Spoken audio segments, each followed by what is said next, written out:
मैं कौकाव का सबसे पुराना बुजुर्ग हूं। हाँ, मुझे शाहिद जिन्नात ने ये सुर्ख फूल देकर यहाँ भेजा है। सुर्ख फूल? हाँ, शाहिद जिन्नात ने कहा है कि नस्तूर, ज़कूता और जमात से कहो कि उनके सफेद फूलों की ताकत आज रात 8:30 बजे खत्म हो रही है। हाँ, अच्छा। हाँ, उन्होंने कहा है कि ये सुर्ख फूल लगा। आपने नस्तूर और ज़कूता को ये फूल दे दिए?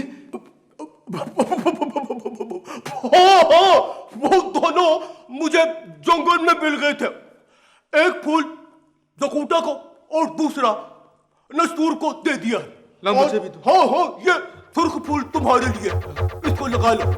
और ये सफेद फूल फेंक दो, फेंक दो, फेंक दो इसको। हाँ, फेंक दो। बाबा ये तुम ही ला।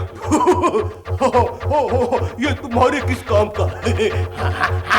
ये तुम्हारे किस काम का जनाब?